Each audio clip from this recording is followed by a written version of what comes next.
Hola chicos, el día de hoy vamos a desarrollar el tema del sistema inmunitario y al menos vamos a dar como una introducción y vamos a hablar de las generalidades de cómo se da la respuesta inmunitaria en los seres humanos. Entonces vamos a comenzar definiendo algunos conceptos que son sumamente importantes, en los cuales, bueno, vamos a comenzar diciendo de que el sistema inmunitario es parte de este sistema de defensa que tiene el cuerpo, que tiene nuestro organismo. Como sistema inmunitario, así como tal, como lo vamos a estudiar hoy, realmente vamos a decir que forma lo que es la segunda y tercera barrera de defensa para el cuerpo, porque la primera barrera es lo que nosotros ya vimos el primer parcial, los epitelios, principalmente la piel y las mucosas, que evitan que exista una respuesta inmunitaria en los tejidos conectivos, que es el lugar donde principalmente se va a llevar a cabo esto. Entonces, vamos a comenzar diciendo de que este es el primer, en sí es el encargado de defender el cuerpo, ¿verdad? Ya hablamos de que los epitelios ayudan a detener cualquier intromisión de alguna bacteria, de algún virus o de algún alergeno en general, ¿verdad? Y luego viene el resto de sistemas, que en este caso estamos hablando de todos estos órganos que vemos acá, ¿verdad? Las amígdalas, los ganglios linfáticos, vemos el timo, la médula ósea, el vaso, ¿ok? Que son los principales lugares para el sistema inmunitario. Entonces vamos a clasificar el sistema inmunitario desde el punto de vista orgánico, macroscópico. Vamos a ver los órganos, que son los órganos linfoides, y los vamos a categorizar en órganos primarios y secundarios. Los órganos primarios son los lugares donde se van a ocurrir la formación de estos elementos celulares que forman parte del sistema inmunitario, y no solamente ocurre la formación, sino que también ocurre la capacitación y la maduración de estos elementos celulares. Y luego el resto de los órganos linfoides, que ya serían los secundarios, que estaríamos hablando del ganglio linfático, del vaso, de los tejidos linfoides difusos o asociados a mucosas, así como por ejemplo las amígdalas, el BALT, el MALT en general, que los vamos a ir viendo más adelante. Hoy en esta clase nos vamos a enfocar básicamente en los componentes del sistema inmunitario, que son dos. ¿Ok? El primero es el sistema inmunitario innato y en segundo lugar tenemos el sistema inmunitario de adaptación. Entonces, hay una diferencia importante entre ellos y vamos a empezar diciendo de que el sistema inmunitario innato es el primer sistema con el cual los microbios o los patógenos las bacterias, podemos decirlo, entran en contacto primero con las barreras epiteliales y luego cuando se rompen las barreras epiteliales, llega al tejido conectivo donde encontrábamos aquellas células que habíamos conocido del tejido conectivo, como los neutrófilos, los macrófagos, algunas otras células importantes, así como no solamente las células son parte del sistema inmunitario innato, sino que también algunas moléculas importantes, como por ejemplo el complemento y otros péptidos que son antimicrobianos, que también lo vamos a ir viendo. En cuanto a la inmunidad innata, vamos a decir que la inmunidad innata, como es con la que el individuo nace, entonces es como lo menos específico y entonces es lo que defiende inmediatamente al organismo. Y entonces por eso vamos a decir que puede durar algunas horas, es decir, es corta. Y después de esto entonces se desencadena lo que es la respuesta inmunitaria adaptativa, que es cuando empiezan otros procesos que son más específicos, que le confieren al individuo algo que se llama memoria celular, y pues que al final termina desarrollando células que son células efectoras y células de memoria que terminan siendo específicas para el patógeno que está causando el problema o la infección, por decirlo así. Entonces, se liberan, por ejemplo, anticuerpos, se liberan citoquinas. Entonces, estas células, que principalmente aquí quienes actúan son los linfocitos, van a secretar algunas de ellas anticuerpos y otras de ellas pues van a actuar de forma citotóxica. Ahora, tienen que saber de que la inmunidad adaptativa, una vez ya se ha dado la sensibilización inmunitaria, pues esta, en teoría, pues debería de servir para toda la vida en ese individuo, ¿ok? Entonces, esto es a manera general, pero vamos a ir entrando a más detalle para ir conociendo mejor estos dos tipos de inmunidad. Entonces, bueno, repasando, ¿verdad? La inmunidad innata, estos son los componentes: epitelios, las células fagocíticas, macrófagos neutrófilos, las células NK, NK significa natural killer o asesinas naturales, y las proteínas de la sangre. Aquí hay una serie de proteínas, las principales son el complemento, que normalmente las vamos a abreviar como C, con un número que va del 1 al 9, entonces puede ser C1, C2, C3, C4, C5 hasta el 9. Entonces, estos son los componentes de la inmunidad natural. Y los componentes de la inmunidad adaptativa, que ya dijimos que era específica, o también se puede decir que es adquirida, porque esta se adquiere durante un proceso inmunitario. Entonces, hablamos de que existe la inmunidad humoral, que en este caso va a ser mediada por anticuerpos. Y aquí principalmente hablamos de que las células que entran en juego son las células B o los linfocitos B, y las células plasmáticas, que ya sabemos que son derivados de la célula B, y estas se convierten en células efectoras.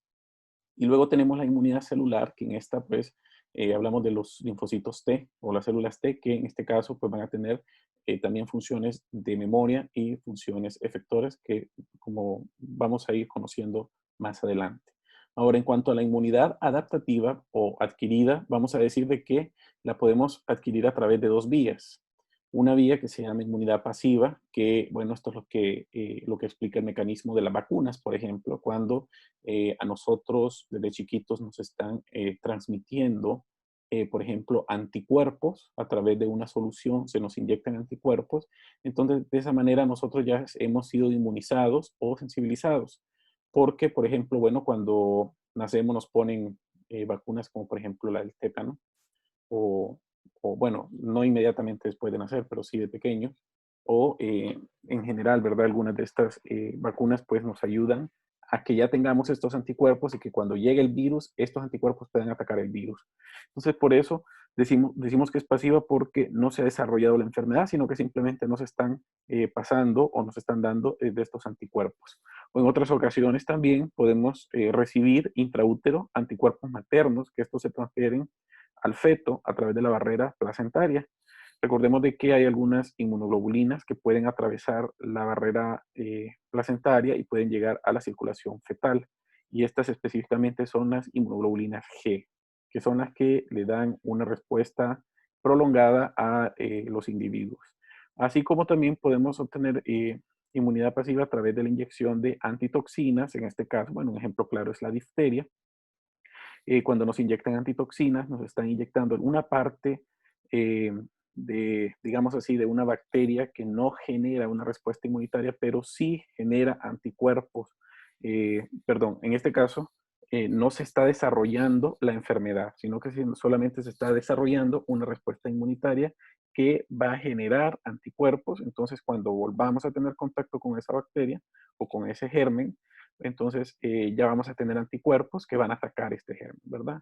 Entonces, esto es inmunidad pasiva. Recuerden que cuando hablamos de inmunidad pasiva, pues estamos hablando de que no existe una enfermedad, ¿ok? Sin embargo, en el caso de la inmunidad activa, aquí sí va a haber, sí se va a desarrollar la enfermedad. Es decir, si a ustedes nunca les había dado paperas y nunca han sido vacunados, entonces adquieren el virus y entonces a través de los linfocitos T se va a dar toda la respuesta inmunitaria que al final va a terminar desarrollando la enfermedad.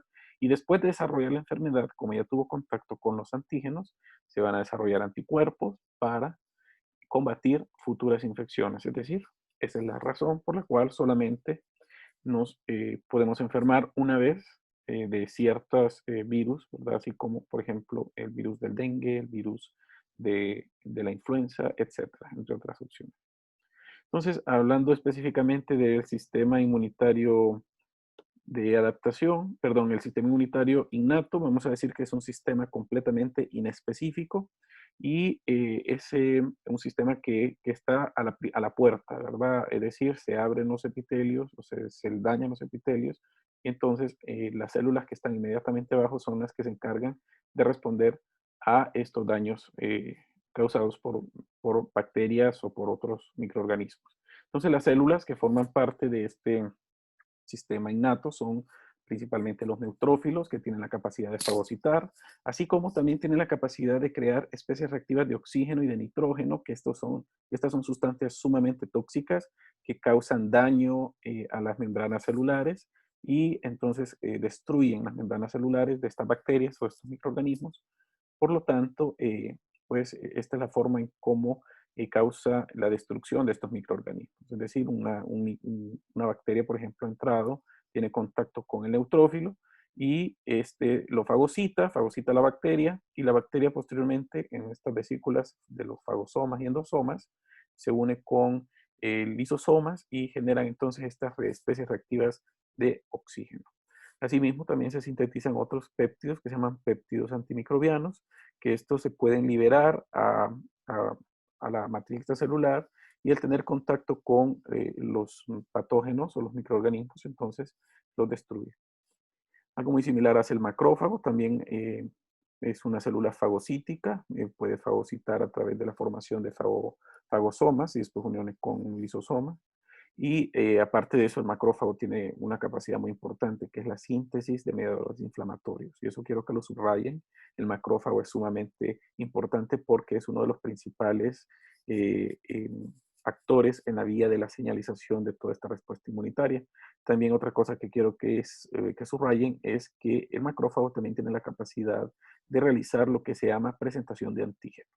Similar al neutrófilo, también produce especies reactivas de oxígeno, de nitrógeno, produce citoquinas y proteínas del complemento. Muchas de estas citoquinas sirven como mediadores inflamatorios. La célula dendrítica, que ya dijimos anteriormente que era derivada de monocitos, y pues esta tiene o adquiere otros receptores de membrana, también tiene la capacidad de ser presentación de antígeno, señales coestimuladoras, ¿verdad? También puede sintetizar especies reactivas de oxígeno, así como síntesis de interferón y de algunas otras citoquinas. Y por último tenemos las células asesinas naturales, que estas células tienen la capacidad de destruir directamente a través de un proceso lítico las células infectadas, ya sean por virus, así como también tiene la capacidad de destruir células tumorales. Tiene la capacidad también de sintetizar interferón y de activar macrófagos a través de la síntesis de estas otras citoquinas. Y bien, hay otros componentes que no les había mencionado, como por ejemplo el complemento, que lo vamos a mencionar más adelante, los péptidos antimicrobianos, las citoquinas, que son sumamente importantes. Y este último, que está acá abajo, se llaman receptores tipo TRL o Toll-like receptors, ¿ok? Estos son receptores de tipo Toll o de tipo peaje, así digamos en la traducción, que también tienen eh, la función de lo que es la propagación de la respuesta inmunitaria, y más adelante se lo voy a explicar. Entonces, bueno, resumiendo lo que hemos visto hasta ahora, vamos a decir que el sistema inmunitario innato tiene la capacidad de ser rápida porque se da en pocas horas. Bueno, se sabe que es mucho más antigua porque es como la primera el primer pilar del sistema inmunitario, es decir, aquí es donde se topa inmediatamente las bacterias al entrar o los microorganismos que quieran entrar. Y pues por eso mismo, ¿verdad? No es específica, y por lo tanto, al no ser específica, pues va a carecer de memoria inmunitaria. Entonces, esto es lo que quiero que siempre recuerden, ¿verdad? Estos que son los componentes del sistema inmunitario innato, así como los componentes que forman parte de, del sistema inmunitario innato. Entonces vamos a ir viendo cada uno de ellos. Vamos a empezar a hablar de algunos péptidos antimicrobianos. El principal péptido antimicrobiano que se conoce es la defensina, aunque también existe la lisozima y otras moléculas que también pues pueden entrar en contacto con microorganismos y tienen la capacidad de destruirlos, y también tienen la capacidad de atraer otras células inflamatorias. Entonces, son producidas principalmente por las células epiteliales. Eh, También, bueno, ya les había mencionado, ¿verdad?, que se sintetizan principalmente en el intestino, se pueden sintetizar en las vías urinarias, pero había mencionado también de que habían péptidos antimicrobianos en los neutrófilos, y el ejemplo clásico era la defensina.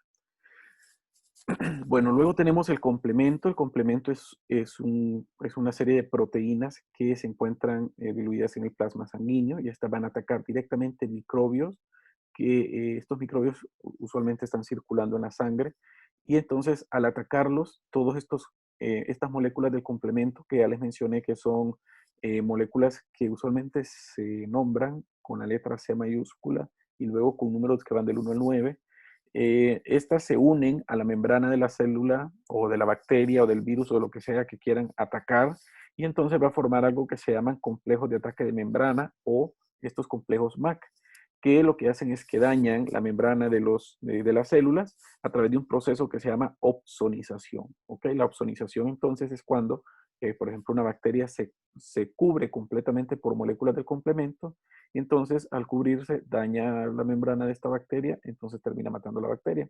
O en algunas ocasiones muchas de estas bacterias que no pueden ser destruidas directamente por los complejos de ataque de membrana, entonces se unen a receptores específicos de un tipo de complemento que se llama C3b, que este va a facilitar la fagocitosis por parte de células fagocíticas, ya sean por neutrófilos o macrófagos, para la destrucción posterior de esta misma.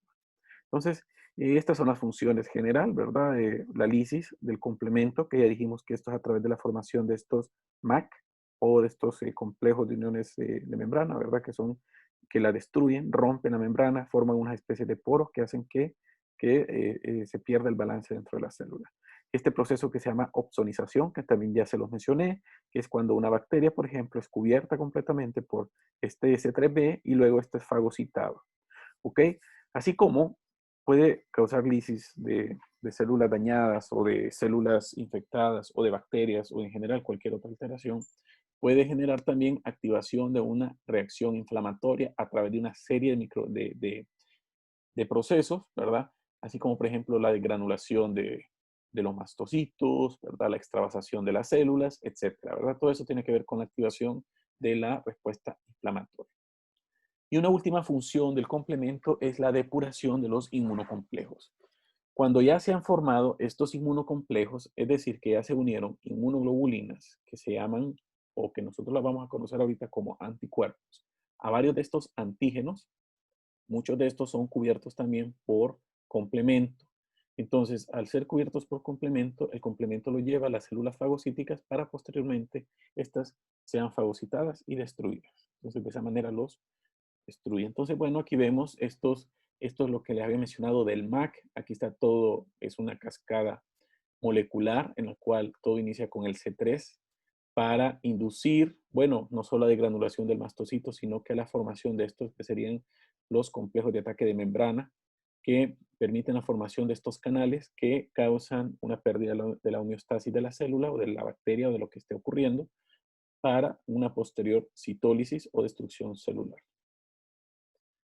Bueno, el siguiente grupo de moléculas que habíamos mencionado son las citocinas. Las citocinas son moléculas de señalización muy importantes que obviamente pueden ser sintetizadas en una célula emisora, ¿verdad? O célula de señalización y posteriormente estas van a activar su respuesta a la célula blanco. Ya sabemos que lo pueden hacer de forma autócrina, parácrina o endocrina cuando lo hacen a través de la circulación.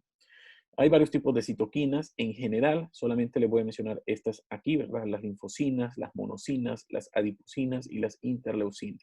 Las monocinas, por ejemplo, son sintetizadas en monocitos y las adipoquinas en algunos adipocitos. Algunas de estas citoquinas tienen funciones proinflamatorias, es decir, que ayudan al proceso de la inflamación. Y algunas de ellas son, por ejemplo, la interleucina, así lo vamos a mencionar, IL-1, interleucina 1. La interleucina 1, así como la interleucina 6, ambas tienen la capacidad de generar algo que se llama fiebre a través de un proceso que se llama pirogénesis. Entonces, por lo tanto, se dice que son moléculas proinflamatorias y pirógenas que producen fiebre. Hay otras, como por ejemplo la interleucina 8, el factor de necrosis tumoral alfa, los interferones y la interleucina 12. Hay algunas otras que las vamos a catalogar como citoquinas antiinflamatorias y aquí hablamos de las interleucina 2, 4 y 6. Y bueno, ven la interleucina 6 repetida. Esto pues depende de la célula que le esté sintetizando y depende de la función que se haya activado para que ésta tenga actividad proinflamatoria o antiinflamatoria. Y bueno, las linfocinas son conocidas como interleucinas directamente, ¿verdad? Las interleucinas las vamos a catalogar así como IL y el número que la representa, dependiendo de la función que esté ocurriendo, ¿verdad? Estas son sintetizadas específicamente por linfocitos. Luego tenemos las quimiosinas, que estos tienen capacidad de algo que se llama quimiotaxis. La quimiotaxis es el proceso del movimiento de estas células a través de un gradiente de concentración de moléculas. Y a mayor cantidad de quimiosinas hay en un lugar, va a haber mayor quimiotaxis, es decir, va a haber mayor movimiento de células del cuerpo en general a el lugar donde está esta mayor concentración de quimiosinas. Y estas pues van a ser sintetizadas principalmente por células que han sido dañadas. Y bueno, esto ya lo habíamos mencionado, los factores estimulantes de colonias, que en este caso también son ciertos tipos de citocinas y estimulan la diferenciación y activación de la mitosis, principalmente en las células hematopoyéticas, aunque también conocemos que existen algunos factores estimulantes de colonia, por ejemplo, el de los macrófagos, el de los monocitos, que induce a que estas células se transformen en osteoclastos, por ejemplo. Bueno, el interferón, este es sintetizado por cualquier célula, principalmente las epiteliales, y esta tiene funciones principalmente antivirales, ¿ok? Por eso es que se está hablando mucho del tratamiento con interferones para el manejo de pacientes con COVID-19. Bueno, ahora hablando de las células, vamos a mencionar el macrófago. Los macrófagos son células muy importantes. Vamos a decir que, bueno, la morfología ya la conocemos. Aquí les muestro, estos son algunos macrófagos que ya tienen estas partículas negruzcas que han sido fagocitadas y que corresponden a un material inerte que es el carbón. ¿Okay? Son células antracóticas. Bueno, hay otros macrófagos por acá cerca que todavía no han fagocitado, como por ejemplo esta que está acá. ¿Okay? Tiene ese citoplasma que se mira claro. Ahora, algo que quiero que sepan es que los macrófagos pueden ser macrófagos inactivos, pueden ser macrófagos activos, dependiendo de la función que estén realizando. Y esta función va a depender de cuál ha sido el receptor específico que se ha activado. Entonces vamos a decir que hay tres tipos de receptores que son específicos del macrófago. Vamos a hablar del primero, que se llama receptores para FC o fracciones constantes de estas inmunoglobulinas o de los anticuerpos. Los receptores para el complemento, principalmente para el C3b, y otros receptores para carbohidratos, que en este caso son, vamos a decir que son residuos glucosídicos, principalmente esos carbohidratos que no pertenecen a células vertebradas. Bueno, cuando estas células se activan, o funcionan, también tienen la capacidad de sintetizar factores estimulantes de colonia de granulocitos y de monocitos o solamente de granulocitos. Bueno, los de granulocitos son más específicos para el neutrófilo y estos pues son más específicos para los neutrófilos y los monocitos. Así que también pueden inducir a que haya mayor cantidad de monocitos activos en el lugar donde se está dando el proceso inflamatorio. Ahora bien, la activación del macrófago, esto lo vamos a ver rápidamente, luego de que el monocito llegó a través del sistema circulatorio, entra a través del proceso de diapédesis y luego se convierte en un macrófago tisular. Este macrófago tisular, al tener contacto ya sea con interleucinas o por activación, ya sea por microbios o por células muertas o por cualquier otra alteración, entonces tiene la capacidad de convertirse en un macrófago activado. Este macrófago activado, dependiendo la situación en la que se encuentre, por ejemplo, si es un lugar donde ya prácticamente se está resolviendo la respuesta inflamatoria, entonces va a inducir a algo que se llama fibrosis, donde se van a sintetizar factores de crecimiento y algunas citoquinas que tienen la capacidad de generar más colágeno, entonces va a causar fibrosis. Pero cuando la inflamación todavía está presente, entonces se va a desarrollar una lesión tisular y se va a desarrollar la inflamación a través de la liberación de estas especies reactivas de oxígeno, proteasas, citoquinas, etcétera, entre otros factores que van a inducir entonces a lesión tisular. Y algo muy característico es la formación de granulomas, por ejemplo, este que es un granuloma de la tuberculosis, en el cual aquí, esta zona, probablemente tiene un montón de macrófagos activados que han destruido, han necrosado esta parte central a través de la lesión tisular que causa. Y como no tienen la capacidad todavía de detener esta inflamación, estos macrófagos activados se han unido unos con otros para formar estas células grandes que se llaman células gigantes o células epitelioides.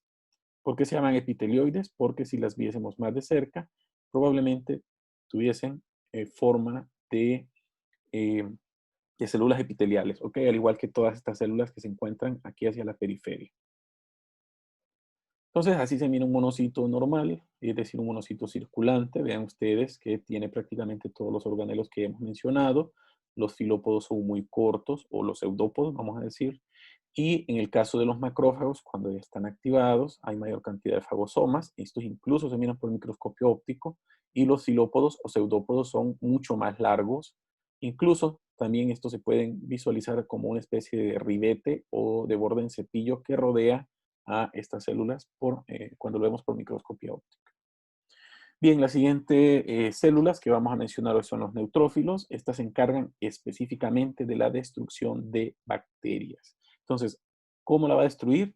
Primero la va a fagocitar y luego, obviamente, adentro, pues la va a hacer a través de dos vías. La principal es, bueno, es una de las primeras, que es la vía de la digestión enzimática, y la otra es la de la formación de radicales libres o radicales, vamos a decir, directamente del oxígeno. Entonces, estas dos vías usualmente coinciden en la formación de los fagolisosomas una vez que, por ejemplo, la bacteria es reconocida en la superficie de la membrana celular, comienza el atrapamiento en el cual se forma una invaginación, posteriormente se forma el fagosoma.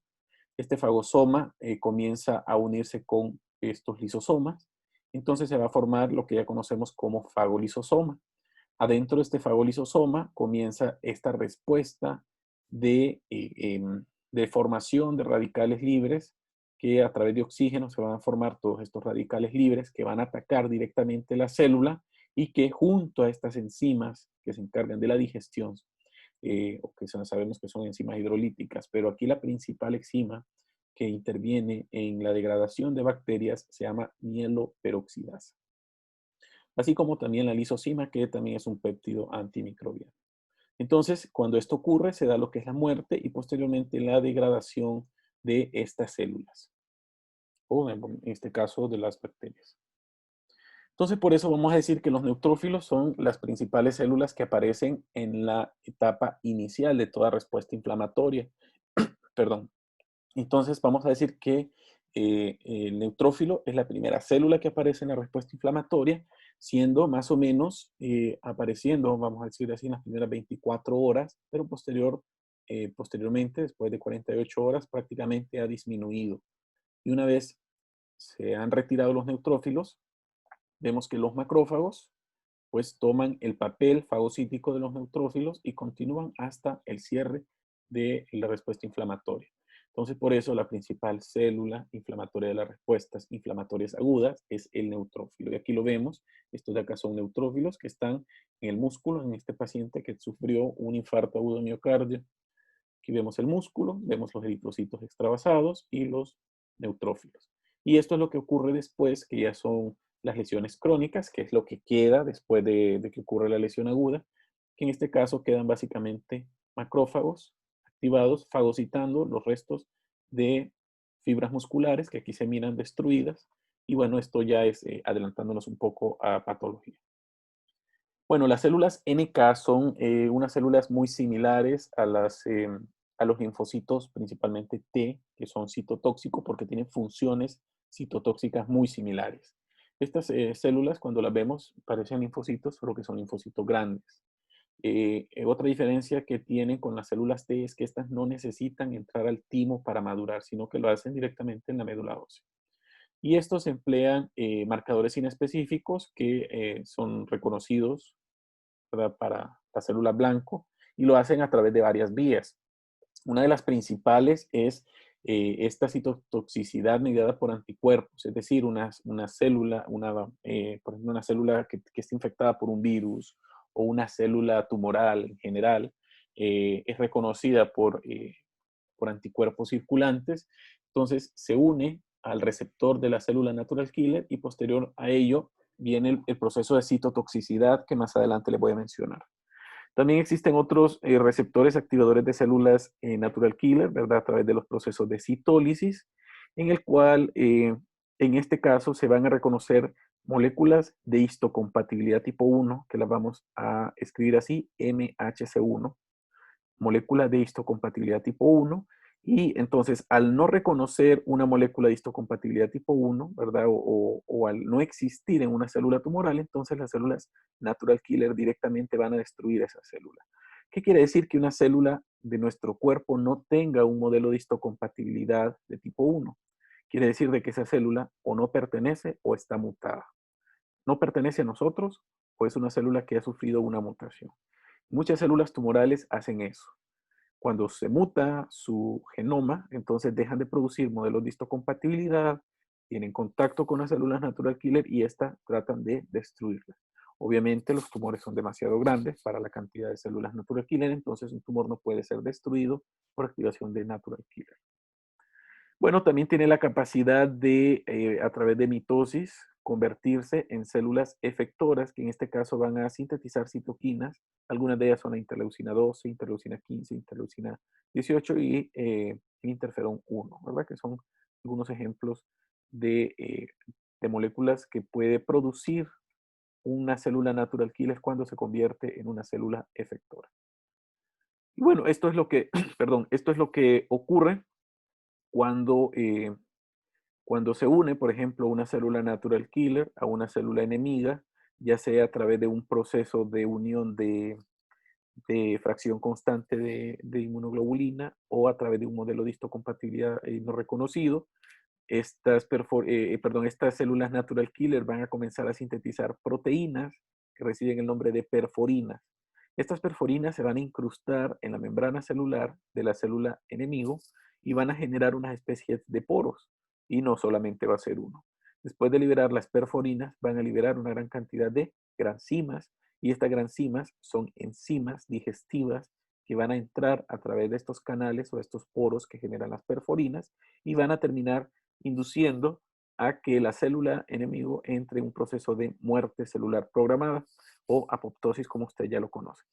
También estas células natural killer tienen la capacidad de sintetizar interferón gamma y este es sumamente importante porque tienen la capacidad de mandar a reclutar macrófagos y reclutar entonces macrófagos. Estos macrófagos llegan para fagocitar las células que han estado en proceso de apoptosis. Ahora bien, siguiendo, vamos a hablar de los receptores de tipo TOL o TLR o también conocidos como receptores de tipo PAG. Estas son proteínas integrales que vamos a encontrar no solamente en la membrana celular o en la membrana plasmática de estas células que hemos visto, sino que también la podemos encontrar en algunos endosomas. Y esto pues es un descubrimiento nuevo porque estos de aquí, por ejemplo, son específicos para los endosomas. Bueno, existen varios tipos de estos tipos de receptores de TOL. Se han descrito al menos unos 11, aunque hay algunos otros libros que dicen que pueden haber más. En los seres humanos solamente se conocen 11 eh, y estos son específicos para patógenos específicos. Entonces, bueno, son parte del sistema innato, como ya lo hemos mencionado, y usualmente estos van a trabajar en pares, así como vemos esto de acá. Entonces se va a unir, por ejemplo, este que es el TLR2 y se va a unir con el TLR1 para formar entonces un dímero. En este caso es un dímero que vamos a catalogar como heterodímero. ¿Por qué se llama heterodímero? Porque los dos componentes de los receptores o de las proteínas transmembranales son diferentes. No, si fuera TLR2 y este TLR2, entonces estaríamos hablando de que fuesen homodímeros.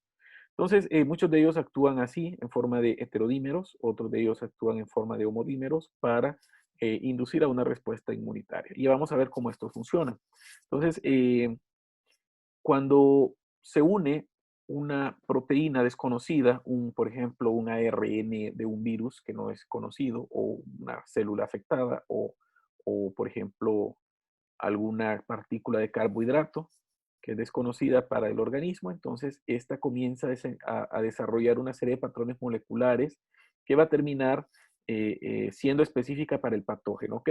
Me refiero a específica a que estos dos solamente van a recibir, por ejemplo, los lipopéptidos de tipo triacil, ¿verdad? O flagelina va a recibir, por ejemplo, microorganismos que solamente tengan proteínas de flagelina en su membrana celular. O, por ejemplo, el TLR4, que solamente va a recibir lipopolisacáridos. Entonces, estas son, vamos a decir que en teoría específicos para ciertas partículas o para ciertas bacterias.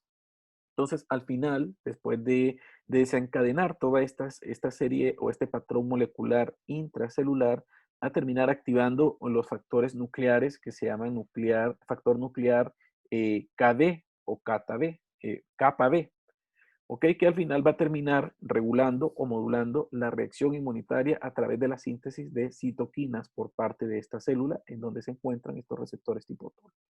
Entonces aquí vemos algunos ejemplos. Estas son los cambios moleculares que se dan adentro de la célula.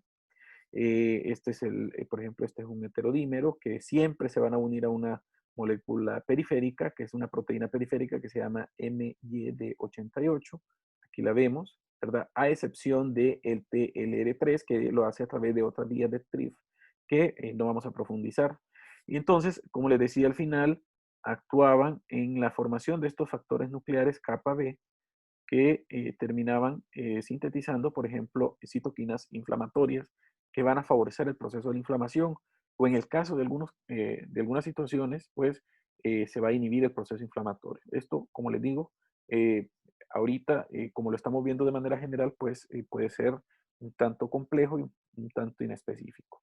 Ahora, como de todas estas moléculas que les he mencionado, el TLR3 es el único que no se une a la vía del MYD88, lo hace a través de otra vía y por lo tanto el resultado final va a ser la activación de otros factores nucleares como el IRF3, que al final va a inducir a la formación de interferón beta. Aquí vemos cómo este es, por ejemplo, un heterodímero. Estas son proteínas, ya dijimos, transmembranales, que tienen una porción, bueno, la verdad es que tienen forma como de Garfield. Tiene una porción extracelular, que es una zona rica en leucina, que es un aminoácido que se repite mucho en esta región y que es ahí donde se da el proceso de unión con los antígenos específicos. Luego tenemos una porción intramembranal o transmembranal, que es este que está acá, que es en forma de bastón. Y por último tenemos un dominio intracelular o dominio TIR, así se llama, donde tiene una gran cantidad de uniones para todas estas proteínas intracelulares que hemos mencionado. Y bueno, esta es la forma de cómo actúan, por ejemplo, el TLR1 con el TLR2, tienen capacidad de unir bacterias y parásitos. Y bueno, estos solo son algunos ejemplos, no me interesa que se los aprendan para el examen, pero sí tienen que conocer que, por ejemplo, existen estos receptores tipo TOL específicos para gram negativas, por ejemplo, para las bacterias flageladas, que estas tienen la proteína flagelina, que ya les había mencionado, algunas para hongos o para gram positivos, como por ejemplo esta. Todos estos gram positivos y gram negativos, ustedes la van a conocer mejor cuando lleven las clases de microbiología y pues entiendan estos procesos de respuesta inmunitaria.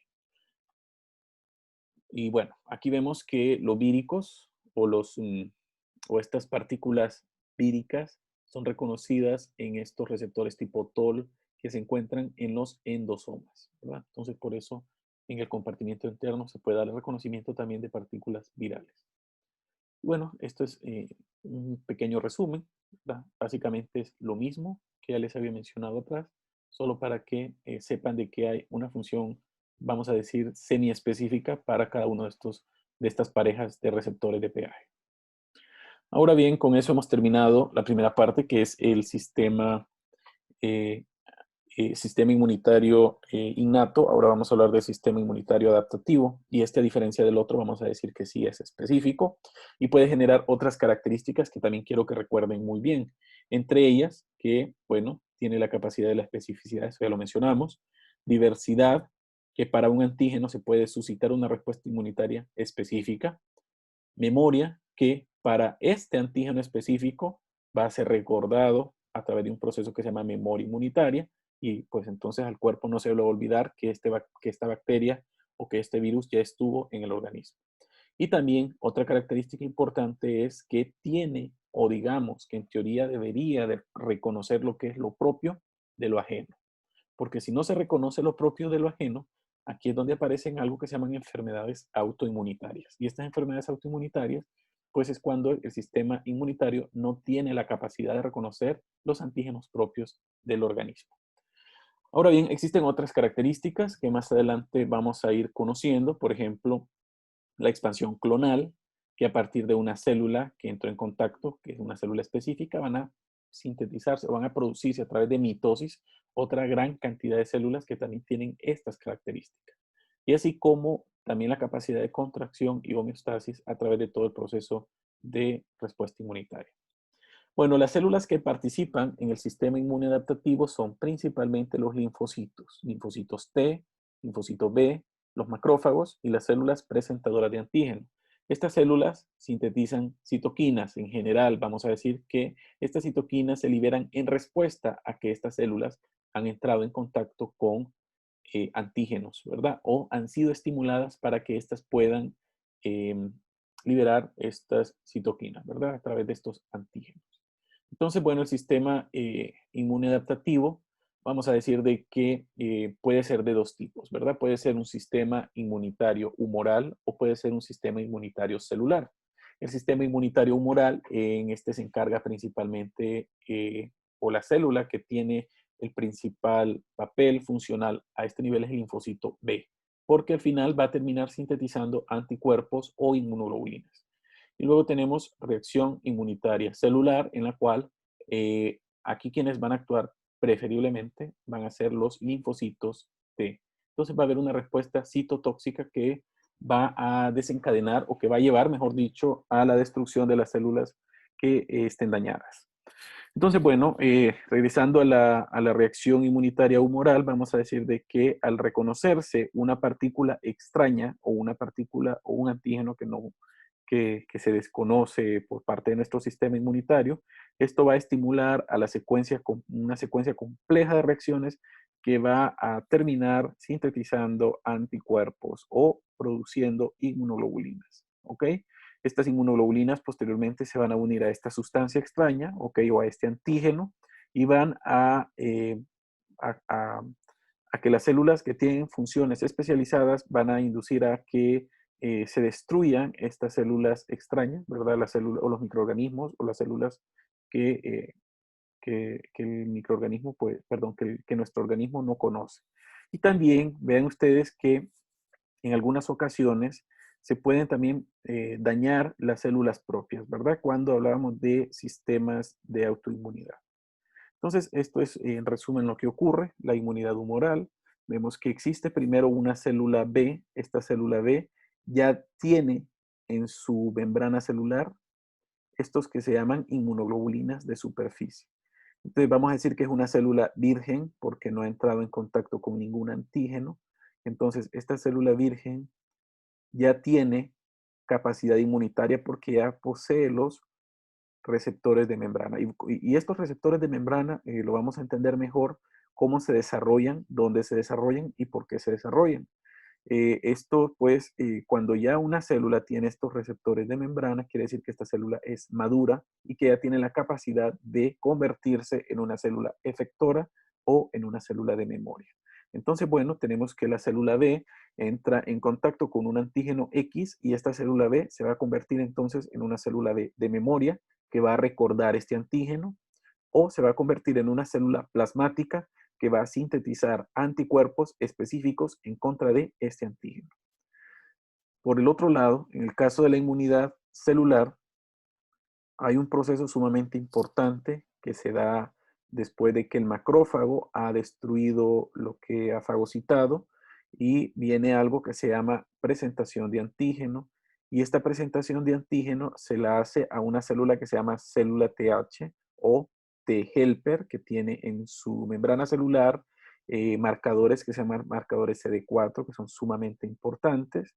Entonces, el receptor de la célula T se une a un antígeno ajeno y estimula que la célula T libere pues muchas sustancias, principalmente citoquinas. Y entonces, al reconocer una célula infectada, este pues también tiene la capacidad de destruirla después de que ha reconocido este antígeno.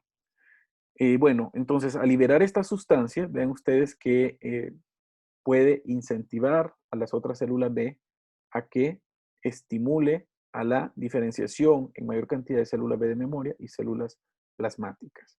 Y también a través de estas sustancias que va a liberar, va a activar a las células T o a los linfocitos T, pero no son los helpers, sino que son los C, que se llaman linfocitos T citotóxicos, que tienen la capacidad también de formar células T de memoria. Entonces se van a liberar, esta célula va a atacar a una célula dañada, la célula infectada, a través de la unión de estos receptores de membrana, que más adelante vamos a mencionar, y se van a liberar proteínas porígenas, similar a como lo hacía la natural killer, para destruir a estas células dañadas. Entonces, estos son los procesos que están ocurriendo de manera, vamos a decir que muy una al lado de la otra, pero tenemos que separar la inmunidad humoral de la inmunidad celular. Y estos son los dos componentes y es así como ocurre esta activación.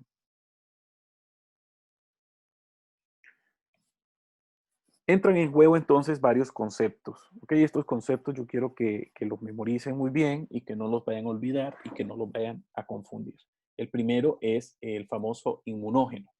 El inmunógeno son todas las moléculas corporales que tienen la capacidad de desarrollar una respuesta inmunitaria, ¿ok? Ya sea para bien o ya sea para mal, ¿ok? Pero son de manera global. Un ejemplo de estos inmunógenos son los antígenos, que son moléculas que se unen a los anticuerpos, pero no siempre van a suscitar una respuesta inmunitaria, ¿ok?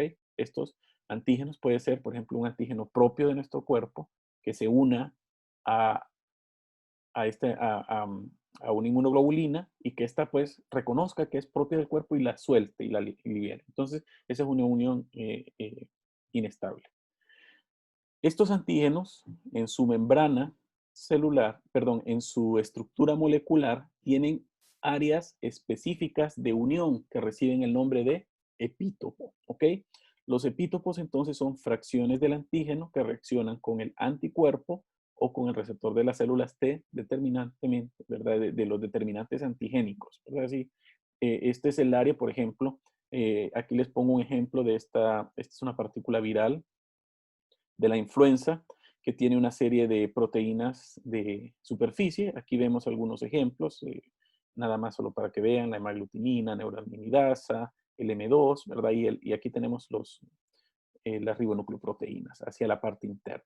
Entonces, esta superficie de acá, en general, todo esto vamos a decir que es un inmunógeno y que tiene un montón de antígenos, ¿ok? Estos antígenos tienen un pedacito de su estructura molecular que recibe el nombre de epítopo y es ahí donde se va a unir la inmunoglobulina a través de un segmento pequeño de la estructura molecular de la inmunoglobulina que se llama parátopo, ¿ok?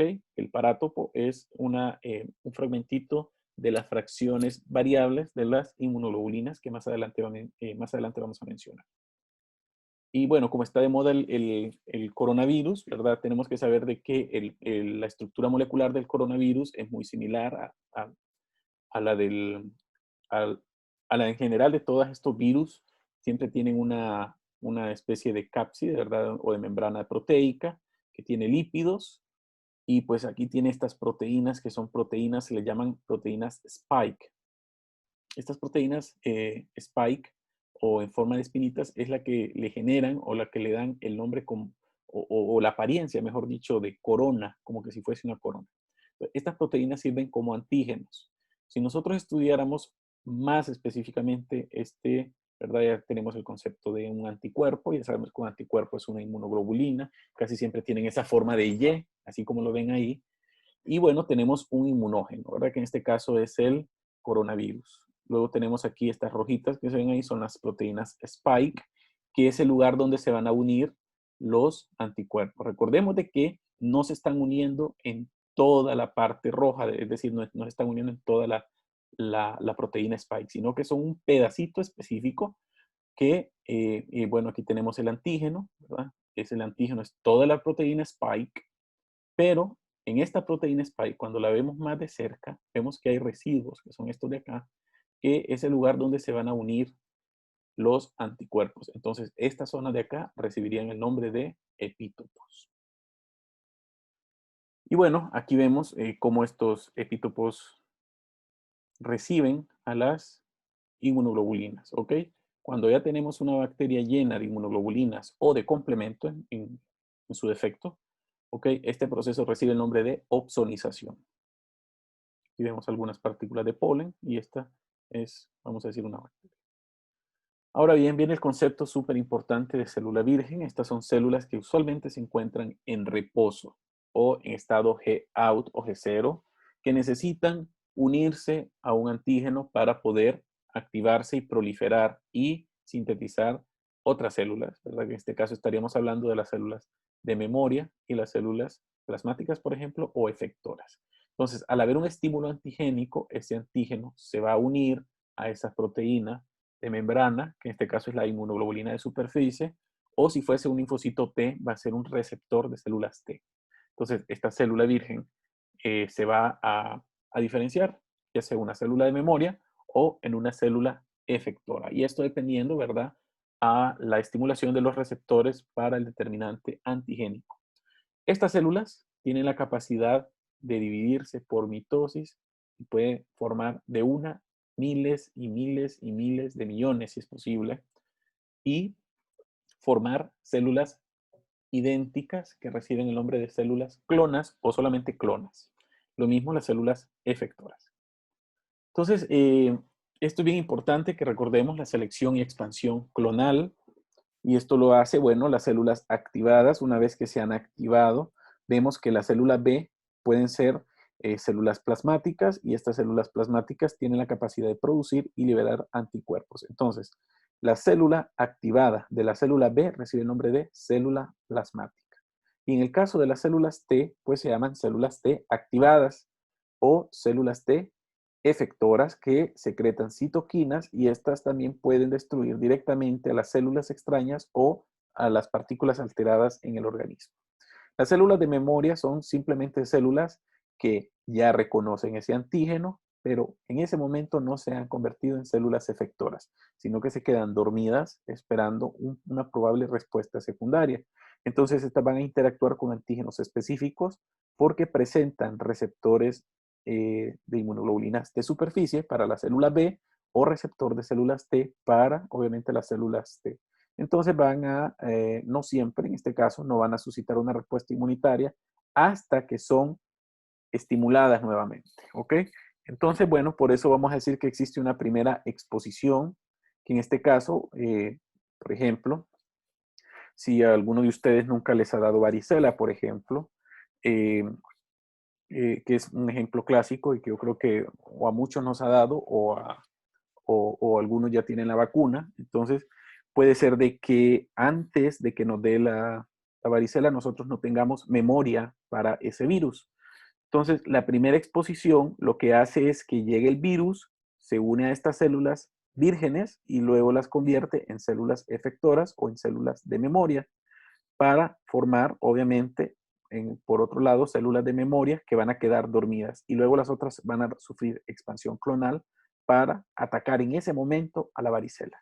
Luego de que atacaron a varicela y destruyeron a varicela, pues viene una exposición subsecuente, que es la exposición del mismo antígeno, y va a generar una respuesta inmunitaria secundaria, o también conocida como respuesta inmunitaria anamnésica, ¿ok? Que en este caso ya existen memoria, ya existe especificidad, ya existen anticuerpos. Entonces, por eso se dice que va a ser una respuesta rápida, sumamente potente, y va a ser más prolongada que la primaria. ¿Por qué? Porque ya existen anticuerpos en contra de este mismo antígeno que llegó en una segunda exposición. Y eso lo vamos a ver más adelante a través de unos esquemas. Bueno, la formación de las clonas. Antes de nacer, en el timo o en la médula ósea se están formando clonas. Estas clonas pues, van a tener más o menos el reordenamiento de unos 400 genes que van a codificar para inmunoglobulinas de superficie o para receptores de células T. Pero esos no van a ser suficientes, obviamente. Estas proteínas, o vamos a decir que estos receptores de membrana, son básicamente los con los que va a nacer el niño, ¿verdad? El niño obviamente nunca ha tenido contacto con, en teoría, si es un niño sano, ¿verdad? Nunca ha tenido contacto con la influenza, nunca ha tenido contacto con las paperas, con la varicela, con la hepatitis, entonces ninguno de estos virus. Pero una vez nace, pues está expuesto a todos estos virus, entonces pues, tiene la capacidad de sintetizar mayor cantidad de receptores de superficie. Entonces, al exponerse a estos antígenos, pues se puede desarrollar la respuesta inmunitaria primaria, que pues como no tiene memoria va a ser lenta, poco energética, y como no hay memoria, entonces el organismo está desarrollando la respuesta inmunitaria a medida va ocurriendo la enfermedad. Y en el caso de la reacción inmunitaria secundaria, aquí es cuando ya existe una respuesta inmunitaria primaria, ya existe entonces memoria, entonces como ya existe memoria, inicia muy rápido, es más intensa, es más brusca, y entonces se puede ser un tanto más prolongada porque ya existen los anticuerpos. Entonces todo esto, como les digo, se debe a la memoria inmunitaria, que es sumamente importante para el sistema de adaptación. Se dice que las células B y las células T son células de memoria y que tienen que exponerse al antígeno para formar células activadas o efectoras y células de memoria, ¿verdad? Eso ya se los mencioné en la diapositiva anterior. Y bueno, esto en resumen, esta es una célula virgen, tiene contacto con un antígeno, va a producir entonces células que va a dividirse para formar clonas. Estas clonas pueden ser células activadas y vemos que muchas de estas células activadas se van a convertir en células plasmáticas que tienen la capacidad de sintetizar mayor cantidad de inmunoglobulinas. Ahora bien, estas inmunoglobulinas son diferentes a las inmunoglobulinas que tenía la célula virgen. ¿Por qué? Porque estas son inmunoglobulinas de superficie de membrana celular y estas son inmunoglobulinas plasmáticas. Y bueno, las células de memoria sí tienen todavía la capacidad de tener proteínas transmembranales o de receptores de membrana, y entonces estas células de memoria después entran y se duermen o quedan ahí eh, esperando una probable activación por un nuevo antígeno que después va a desencadenar esto en, en cuestión de muy poco tiempo, ¿verdad? De minutos. Y a partir de una célula se van a formar mayor cantidad de células o de clonas, como ya se los he mencionado. Y bueno, esto es lo que ocurre cuando hablábamos así específicamente de la respuesta adaptativa. Aquí se ven algunas fases, ¿verdad? No voy a profundizar en esto. Entra en contacto la célula con el antígeno, prolifera, se diferencia y aquí forman las células plasmáticas. Y luego aquí empieza lo que es la diferenciación en la inmunidad humoral y la inmunidad celular. ¿Ok? Estos dos ayudan a eliminar los antígenos que va a inducir apoptosis y luego queda la memoria celular, que esto es lo que pues va a quedar, vamos a decir que para siempre.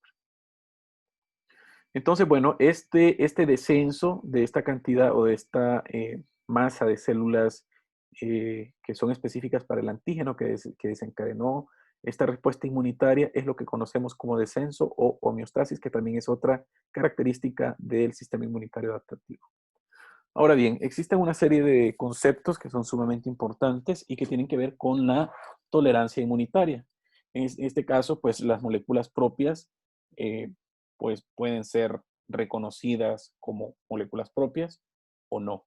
El problema es cuando no son reconocidas como moléculas propias y se desencadena una respuesta inmunitaria en contra de esas partículas.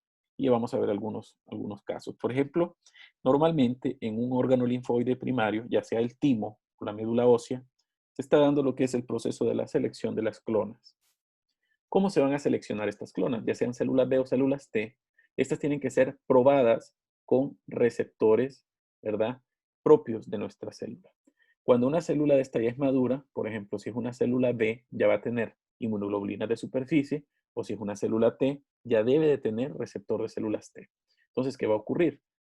Van a ser probadas y se va a probar la afinidad de estos receptores con la presencia de receptores propios de nuestra célula, así como péptidos y moléculas de histocompatibilidad propios de nuestro organismo.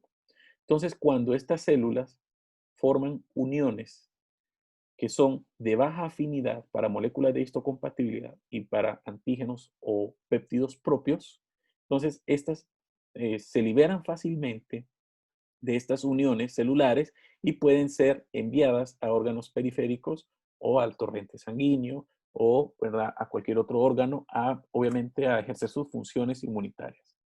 Ahora, ¿qué pasa si esta célula se une con una molécula de histocompatibilidad propia, con un péptido, y tiene una afinidad alta, esta afinidad alta pues va a impedir de que este linfocito que se está midiendo se separe fácilmente de esta célula que está midiendo o de estos péptidos. Entonces, esta célula no debería de salir a los órganos periféricos porque si no va a ir a hacer estragos. Entonces, ¿por qué les digo esto? Porque si esta célula sale, entonces puede salir nada más si esta fuese inactiva, pero lo que usualmente ocurre es que esta célula entra en un proceso que se llama de lesión clonal. Es decir, toda esta célula y las células hijas de esta célula van a ser destruidas porque están atacando el propio organismo. En algunas ocasiones, no siempre, pero en algunas ocasiones se ha visto de que muchas de estas células pueden salir a órganos periféricos y entran en un proceso que se llama anergia clonal. ¿Ok? Quiere decir de que esta célula se convirtió en una clona inactiva. Y el problema es que esta célula se active y al activarse entonces es donde vienen procesos de respuesta inmunitaria contra nuestro propio organismo. ¿Ok? Un ejemplo claro es, por ejemplo, una enfermedad que se llama tiroiditis de Hashimoto, en el cual los linfocitos atacan los receptores de tiroglobulina, entonces hacen de que disminuya y esta paciente, pues, digo esta paciente porque usualmente se da en mujeres, usualmente presentan una tiroides de tamaño normal porque están destruyendo las glándulas tiroideas y pues van a presentar hipertiroidismo y luego hipotiroidismo. Bien, continuando entonces, vamos a ver estos famosos anticuerpos o estas famosas inmunoglobulinas. Las inmunoglobulinas son glucoproteínas que ya dijimos que pueden ser de membrana o pueden ser de citoplasma. Las de membrana son las específicas para los linfocitos de memoria y los linfocitos B de memoria y los linfocitos de vírgenes, que estos pues ya son los receptores que desarrollan cuando están madurando. Son glucoproteínas que inactivan antígenos y aquí se incluyen no solo cualquier antígeno, sino que incluye los virus y también puede inactivar otros antígenos y desarrollan respuestas extracelulares contra microorganismos invasores. Se han descrito 5 formas o 5 estructuras moleculares que se llaman isotipos y que las vamos a conocer como inmunoglobulina M, inmunoglobulina A, inmunoglobulina G, E y D. Entonces, así es como se lo tienen que aprender y pues vamos a ir conociendo la estructura de estas inmunoglobulinas. Entonces ya sabemos que son conocidas también con el nombre de anticuerpos, ¿verdad? Las inmunoglobulinas, eso es lo que son anticuerpos, son sintetizados por células plasmáticas y pues estas se van a liberar al torrente sanguíneo o al sistema linfático. Y bien, cada anticuerpo que es sintetizado por una célula plasmática es súper específico, es decir, este anticuerpo fue sintetizado específicamente para un antígeno específico. Y eso entonces es una de las características del sistema inmunitario de adaptación. Y bueno, entonces tienen una región en su estructura molecular que se llama región FAB o región, eh, esta pues podría ser una región de antibody, que significa, bueno, la región específica del anticuerpo, que es aquí donde se va a unir el epítopo, ¿verdad? Y es aquí donde encontramos el parátopo, ¿verdad? Que es el fragmento, por decir así, de la estructura molecular de este fragmento FAB del anticuerpo que se va a unir al epítopo. Bueno, esto es una información interesante, ¿verdad? Los miembros de una misma clona de cada tipo de anticuerpo pueden existir entre 10 a las 6 hasta 10 a las 9 clonas cuyo miembro pues tiene la capacidad de reaccionar a un antígeno específico. Imagínense ustedes la cantidad de células que tiene la capacidad de sintetizar estos anticuerpos, ¿verdad? Para que reaccionen contra un antígeno específico. Por eso es que nosotros adquirimos inmunidad después de que hemos desarrollado una enfermedad. Desde el punto de vista molecular, las inmunoglobulinas están constituidas por dos cadenas largas, que son estas de acá, que tienen forma de Y, así como están acá. Tiene una región central, que es una unión en bisagra, que está unida a través de estos puentes de bisulfuro. Esta unión en bisagra permite de que forme la estructura en Y, así como lo están viendo acá. Entonces, a esta vamos a decir que son las fracciones largas o las cadenas pesadas. Cadenas pesadas. Luego existen otras dos cadenas que se llaman cadenas ligeras, que son esta de acá. Cadena ligera y cadena ligera. Estas cadenas ligeras, en la parte más externa, así como esta fracción que tiene esta parte molecular o este segmento molecular libre, que es un NH3+, aquí es donde se va a formar un sitio de unión que se llama sitio de antígeno o unión de antígeno o unión, perdón, o fragmento AB, ¿ok? Fragmento AB. Aquí lo encontramos, fragmento AB y fragmento AB. Luego tenemos esta otra región de acá, así como estas otras de acá, que le vamos a llamar fragmento C o FC. El fragmento FC, este es el que contiene este tallo en forma de y estas se llaman fracciones constantes, ¿ok? Fracciones constantes.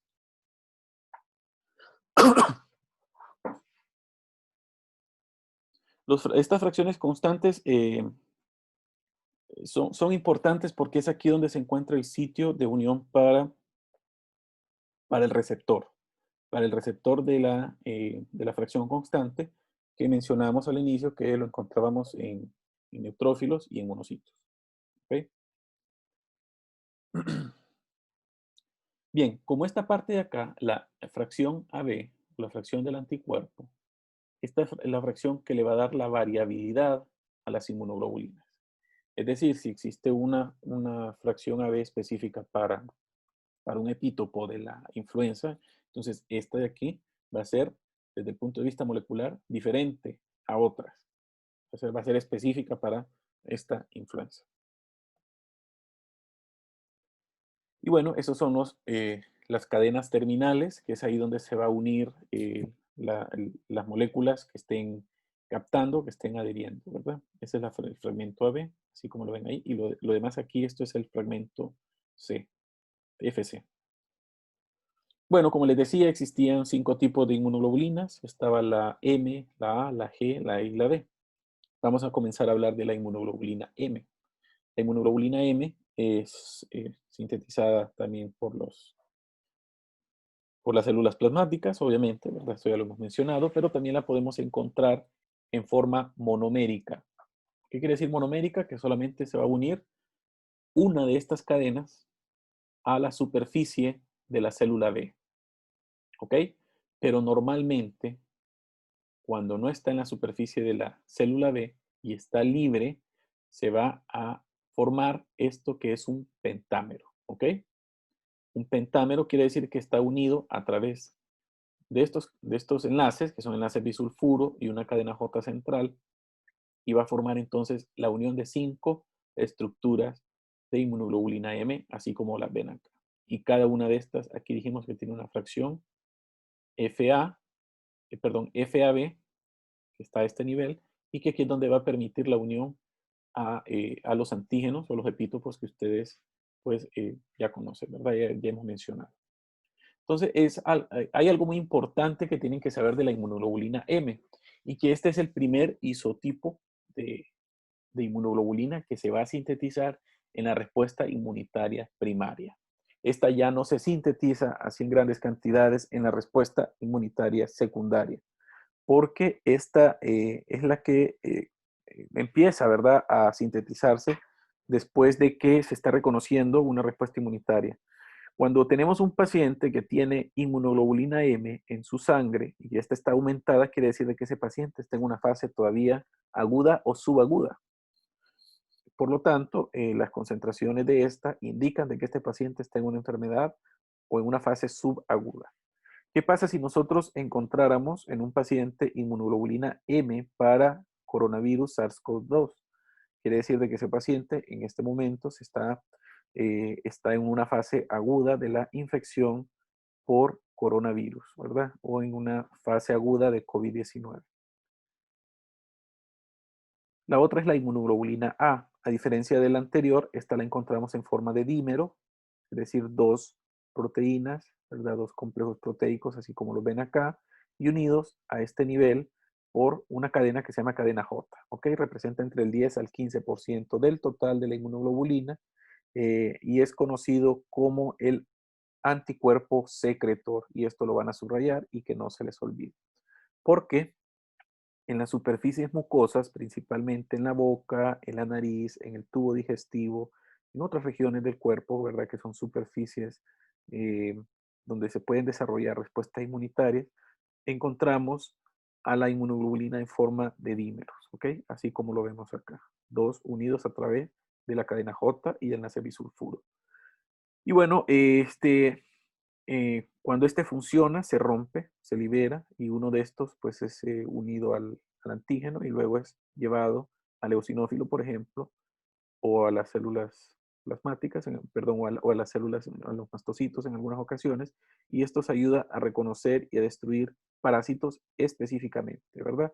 Vamos a decir de que este tiene mucha especificidad para parásitos, porque los encontramos en superficies, como por ejemplo en el tubo digestivo. También se une, bueno, temporalmente a las células epiteliales durante los procesos de secreción y a través de las células, ¿verdad? Se une a las células para que éstas puedan ser pasadas del tejido conectivo subepitelial a la luz del tubo digestivo, por ejemplo. Lo hacen de esta forma. Aquí la célula plasmática sintetiza la IgA en forma de dímero, luego la va a unir a un receptor de poliinmunoglobulina, así como está acá, va a formar una vesícula y luego lo va a liberar a través de la formación de esta que es una inmunoglobulina secretora. Por eso en la, en la luz del tubo digestivo, por ejemplo, siempre lo vamos a encontrar en forma de dímero, así como está acá. Al nomás liberarse de la célula plasmática, van separadas y se van a unir a la proteína J, así, y aquí van a formar el dímero. Bueno, la inmunoglobulina A, como ya sabemos que es la inmunoglobulina secretora, esta va a conferir inmunidad pasiva al recién nacido, principalmente si a través de la leche materna, ¿verdad? Se van a transmitir estos anticuerpos. Por eso es muy importante la lactancia materna en estos pacientitos, ¿verdad? Porque de alguna u otra forma se les está dando inmunoglobulinas para la respuesta inmunitaria pasiva. Bueno, combate microorganismos en la luz del intestino y en las cavidades, como por ejemplo en la boca, ¿verdad? Eso ya lo hemos mencionado. La inmunoglobulina G, que es la más común, que es representa el 80% de la inmunoglobulina total, esta ya habíamos mencionado también que tenía eh, o que se unía a macrófagos y a neutrófilos para, eh, para, vamos a decir, para fagocitar o para destruir el antígeno que se está desarrollando, ¿verdad? Que está desarrollando la enfermedad. Se fija también al complemento y actúa como opsonina, ¿verdad? Esto ya lo hemos mencionado a través del proceso de opsonización. Cuando llega una bacteria y un montón de inmunoglobulinas de tipo G se ponen en la superficie de estos antígenos y forman estos que se llaman eh, este proceso de opsonización a través de ¿verdad? Estas proteínas, de esta inmunoglobulina G. Participa también en procesos de citotoxicidad celular y mediada por células natural killer, que estos también ya se los mencioné. Esto es un repaso, ¿verdad? Nada más para que recuerden un poquito de lo que hemos visto anteriormente. Bueno, en la mujer embarazada, si una mujer está embarazada y tiene algún tipo de anticuerpo específico, estos pueden atravesar la placenta, llegan al torrente sanguíneo fetal y también le confiere inmunidad pasiva al feto y al posterior, al recién nacido, ¿verdad?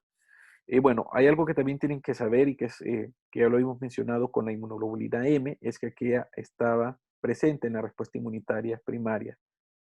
La inmunoglobulina G es la inmunoglobulina que se encuentra en la respuesta inmunitaria secundaria y esto pues no lo tienen que olvidar porque esta es la que siempre se va a medir y que va a indicar que una persona ya tuvo una infección o que cronificó o que estaba presente en ese individuo. Por ejemplo, a mí hace como 5 años me dio chikungunya y si a mí me miden en la sangre chikungunya, van a encontrar inmunoglobulina G positiva para antígenos de chikungunya.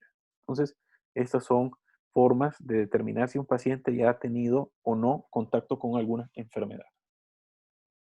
La inmunoglobulina D es muy escasa, realmente representa menos del 1% de las inmunoglobulinas. Esta es una inmunoglobulina de membrana celular, es la inmunoglobulina que encontramos específicamente en las células B, ¿verdad? Para los procesos de maduración básicamente maduración en la médula ósea. Y estas células, estas inmunoglobulinas ayudan a reconocer los antígenos para los que al inicio fueron específicas y que posteriormente van a desarrollar pues más funciones, ¿verdad? La inmunoglobulina D los encontramos también en las células de memoria, acuérdense, ¿verdad? En la superficie de las células. Eso es, eh, eh, tienen que recordarlo. Y bueno, también participa en la formación de células plasmáticas a partir de células B. Cuando una célula de memoria entra en contacto con un antígeno, esa célula B se va a diferenciar posteriormente en una célula plasmática. Luego tenemos las inmunoglobulinas E. Estas también son muy escasas, son con menos del 1%. Las reconocen o las han llamado también anticuerpos o cuerpos reagínicos porque ayudan a suscitar respuestas de inflamación inmediata. Es decir, en cuestión de minutos, este paciente puede desarrollar una respuesta inmunitaria y esto se da principalmente en pacientes que tienen procesos alérgicos en los cuales interviene, ojo, esto es importante, la célula cebada, el basófilo y el eosinófilo. ¿Ok? Eso no lo olviden. Ayuda a los eosinófilos a reconocer parásitos y este también es muy, muy importante junto a la inmunoglobulina A también, ¿verdad? Ambas tienen funciones contra el reconocimiento de parásitos. Y bueno, para terminar, vamos a hablar rápidamente del proceso de presentación de antígeno. Esto es un reconocimiento específico de un antígeno y que este antígeno está mostrándose en una de estas células fagocíticas, específicamente en el macrófago, a través de moléculas de histocompatibilidad. Y este es un proceso un poco complejo y lo vamos a ir desarrollando poco a poco para entender en qué consiste este proceso de presentación de antígeno. Entonces, las células presentadoras de antígeno tienen la capacidad de fagocitar, catalizan lo que fagocitaron, ya sea una bacteria, una partícula viral o lo que sea, y van a unir eso que catabolizaron, ¿verdad? O el epítopo específicamente de ese antígeno, y lo van a unir a una molécula de histocompatibilidad, pero en este caso es una molécula de histocompatibilidad tipo 2. Y lo van a presentar ¿a quién? Se lo van a presentar a una célula T, ¿ok? Entonces, casi todas las células presentadoras de antígenos son derivadas de los monocitos y por consiguiente son conocidos como sistema fagocítico mononuclear. También estas células presentadoras de antígenos tienen la capacidad de elaborar citoquinas, ¿verdad? Para aumentar la señalización, para aumentar la respuesta inmunitaria y para que se lleven a cabo funciones específicas. Bueno, las células presentadoras de antígeno como tal son específicas para receptores celulares de tipo CD4. Esos se encuentran en las células T. Mientras que existen otros modelos de histocompatibilidad, como en el caso del modelo de histocompatibilidad tipo 1, que es específico para las células que tienen receptor de membrana de tipo CD8, que se encuentran en las células T también. Entonces, estas son muy importantes y vamos a ir mencionando algunas. Estos son los ejemplos que tienen que recordar. La célula dendrítica, el macrófago y la célula B son las células que por excelencia pueden formar modelos de histocompatibilidad de tipo 2. ¿Ok? Existen otras como por ejemplo las células reticuloendoteliales del timo y las células endoteliales que tienen la capacidad de sintetizar modelos de histocompatibilidad tipo 2 y tipo 1. ¿Ok? Y luego las células presentadoras a los linfocitos CD8, que estos son específicos para modelos de histocompatibilidad tipo 1, nada más. Todas las células del cuerpo, y esta incluye también esta de acá, que son las células presentadoras por excelencia que tienen modelos de histocompatibilidad tipo 2, pero el resto, todas las células del cuerpo deben de presentar modelos de histocompatibilidad tipo 1, porque es la forma o es la llave de reconocimiento para que, digamos, para que nuestro sistema inmunitario diga, esta célula pertenece a mi cuerpo. Entonces, bueno, vamos a hablar un poquito de cómo se forma este proceso. A través de estos filópodos o estos pseudópodos se introduce un patógeno a, a esta célula, vamos a decir que esta es una célula dendrítica. Esta célula dendrítica lo fagocita, y luego lo va a llevar en forma de vesícula de un fagosoma para formar fagolisosomas. Recordemos que en los fagolisosomas comienza la digestión a través de enzimas y de radicales eh, dependientes de oxígeno, y se divide o se fragmenta este antígeno y se liberan los epítopos. Luego llegan adentro de la vesícula estas proteínas que van a formar posteriormente los modelos de histocompatibilidad. Y al entrar a las vesículas, estos modelos de histocompatibilidad ensamblan, aquí lo vemos, los epítopos en sus modelos de histocompatibilidad, y posteriormente a esto el modelo de histocompatibilidad es llevado ¿a dónde? Hacia estas prolongaciones o a estos filópodos de estas células dendríticas, y es aquí donde exhiben, muestran hacia afuera, a la superficie, el epítopo del antígeno que habían fagocitado. Y entonces, ¿qué es lo que están haciendo? Están permitiéndole al sistema inmunitario reconocer antígenos, y por eso se conocen como células presentadoras de antígeno. Vean ustedes la importancia de por qué está ocurriendo este proceso de presentación de antígeno. Entonces, estos dijimos que eran modelos de histocompatibilidad o proteínas de histocompatibilidad clase 2 o tipo 2, que a ellas se van a unir los receptores de las células T. Es importante que sepan que dependiendo del receptor de las células T, es la unión que se puede desarrollar con el modelo de histocompatibilidad. Y lo vamos a ir viendo más adelante también. Ahora bien, estos modelos de histocompatibilidad también son conocidos con el nombre de antígenos leucocitarios humanos, y su importancia consiste básicamente en el proceso de la presentación de antígeno, ¿ok? Ya sea principalmente por células que han sido atacadas por virus o por cualquier otra célula de tipo invasora, patógenos invasores, etc. Aquí vemos los dos tipos. Los modelos de histocompatibilidad de tipo 1, que son fragmentos polipeptídicos cortos de 8 a 12 aminoácidos de largo, y estos son derivados de proteínas endógenas de nuestro organismo. Por eso decimos que son propias de nuestro cuerpo. Y los modelos de histocompatibilidad de tipo 2, estos son un poquito más largos, pueden llegar a tener hasta 25 aminoácidos, y estos van a derivar de proteínas exógenas obtenidas a través de la fagocitosis, ¿verdad? Y por eso regreso acá y les muestro cómo se combinan estas proteínas del modelo de histocompatibilidad con estas proteínas que son el resultado de la digestión del antígeno que había sido fagocitado. Entonces, bueno, las células presentadoras de antígeno, que son específicamente presentadoras de antígeno y que tienen que suscitar una respuesta inmunitaria, pues muestran modelos de histocompatibilidad de tipo 2, y el resto de las células del cuerpo van a mostrar modelos de histocompatibilidad de tipo 1. Y aquí vemos, este es un modelo de histocompatibilidad de tipo 1, este lo encontramos en los linfocitos, lo encontramos en todas las células del cuerpo, como ya se los he mencionado. Aquí vamos a ver de que este modelo de histocompatibilidad está formado por un heterodímero, quiere decir de que es una molécula que no es una molécula par, y que está formada por dos fracciones, una fracción transmembranal, que es esta que vemos acá, que tiene 4 fracciones. Es una fracción que se llama alfa 1, alfa 2 y alfa 3. La parte del alfa 3 es importante por dos cosas. Uno, porque tiene la fracción transmembranal, y la otra porque permite la unión del correceptor, que es este que vemos acá, que es un correceptor de esta proteína del CD8, ¿ok? CD8 es súper importante porque si no existiera el CD8, entonces este anclaje no pudiese llevarse a cabo. Aquí, en la fracción alfa 1 y alfa 2, es el lugar donde se da o se coloca el antígeno procesado en una especie de hendidura o de agujero aquí, y es aquí donde se van a unir posteriormente las fracciones 5A y 5B, o 5 alfa y 5 beta, del el receptor de linfocitos T, ¿verdad? Que es esta estructura que vemos acá. Entonces, este complejo es específico para este tipo de célula presentadora de antígeno que muestra únicamente antígenos corporales, ¿ok? Que no se nos olvide esto.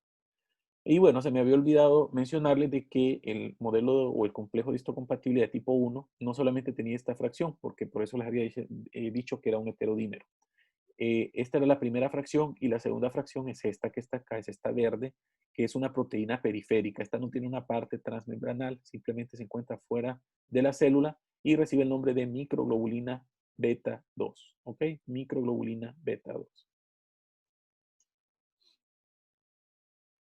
En el caso de los modelos de histocompatibilidad de tipo 2, que estos sí son específicos para las células presentadoras de antígeno de estos modelos de tipo 2, pues esta va a estar formada por un homodímero. Aquí sí es una proteína muy similar, tiene dos fracciones, una alfa y una beta. La alfa tiene dos porciones, que es una alfa 1 y una alfa 2, y luego la beta tiene una beta 1 y beta 2. Entre la alfa 1 y la beta 1 forman la hendidura, que es el lugar donde se va a situar el antígeno que ha sido procesado después de la fagocitosis. Y ambos tienen una fracción transmembranal que está orientada hacia los segmentos alfa 2 y beta 2. Entonces, esta es la proteína del complejo mayor de histocompatibilidad tipo 2. En una de las fracciones moleculares de la porción beta 2, de la parte beta de la proteína transmembranal, aquí es donde ocurre la unión al correceptor CD4, que es este que vemos acá, que permite estabilizar la unión de esta proteína. Y es así entonces cómo se da el proceso de la presentación de antígeno. Una vez esta célula ha presentado el antígeno a este linfocito CD4, entonces aquí pues van a suscitarse una serie de respuestas inmunitarias que vamos a entender mucho mejor cuando hablemos de los linfocitos específicamente. Entonces, con esto les dejo abierto el tema del sistema inmunitario. Sé que es un poco complejo verlo a la primera, pero con esto ya tenemos la introducción y posteriormente vamos a seguir repasando el contenido del sistema inmunitario. Si tienen preguntas, háganlas saber a través de la página que les he dejado para que hagamos una especie de simposio o una especie de blog, ¿verdad? Para discusión de temas o de contenidos. Hasta que lo dejo y pues que tengan feliz día.